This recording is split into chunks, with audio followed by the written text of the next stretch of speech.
नमस्कार, आप देख रहे हैं न्यूज प्लस 21। मैं हूं आपके साथ प्रियांशा लाजरस। प्रवर्तन निदेशालय यानी ईडी नेशनल हेराल्ड से जुड़ी मनी लॉन्ड्रिंग मामले में कांग्रेस अध्यक्ष सोनिया गांधी से पूछताछ कर रही है। इसके विरोध में कांग्रेसियों का सांसद से लेकर सड़क तक प्रदर्शन किया गया।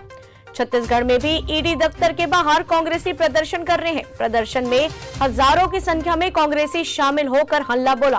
प्रदर्शन में मुख्यमंत्री भूपेश बघेल, प्रदेश अध्यक्ष मोहन मरकाम, मंत्री शिव कुमार जहरिया सहित कई विधायक और हजारों कांग्रेस पदाधिकारी और कार्यकर्ता शामिल हुए।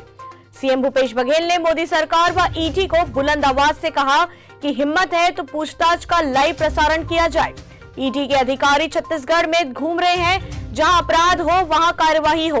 बिल्कुल, मेरा कहना है कि जितने भी, क्योंकि हमने कोई गलत किया नहीं, हमारे नेताओं ने गलत किया नहीं, नेशनल हेराल्ड में एक पैसे के लेन देन हुआ नहीं, तो फिर जब मनी ही नहीं तो लॉन्ड्रिंग कहाँ से हो गया और ईडी का केस कैसे बना। और मैं ईडी के अधिकारियों से कहना चाहता हूँ, अपने घर में जाएं तो अपने बीवी बच्चों से आंख मिला के बात करो, बताओ कि तुमने क्या कार्रवाई की है हिम्मत तो बताए। आज आपने शपथ ली है तो भारतीय जनता पार्टी शासित राज्यों में क्यों कार्रवाई नहीं करते? छत्तीसगढ़ में भी रमन सिंह और उसके बेटे ने पनामा में गड़बड़ी की है, उसकी जांच क्यों नहीं करते? नान के FIR इनके पास है, क्यों नहीं कार्रवाई करते? यहाँ लाखों करोड़ों लोगों का पैसा चिट फंड कंपनियों में जमा है, हजारों करोड़ रुपया उसमें मनी लॉन्ड्रिंग हुई है। इसकी जांच ये कब करेंगे? छत्तीसगढ़ में क्यों नहीं करते इस जांच? है हिम्मत तो जांच करके बताए, क्योंकि भारतीय जनता पार्टी जुड़े हैं, उसके पूर्व मुख्यमंत्री इसलिए जांच नहीं करेंगे।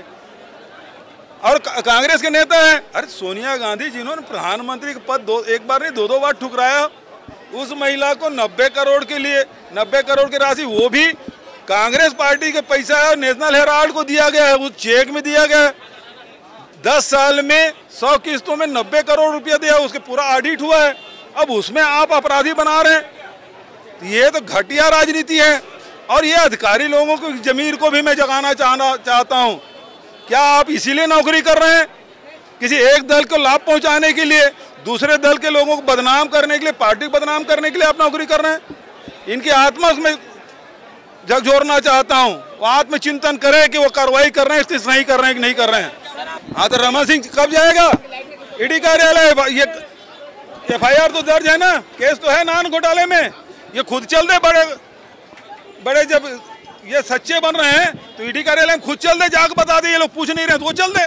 ऐसी जानकारियों से अपडेट रहने के लिए देखते रहिए न्यूज प्लस 21, आपके हक की बात।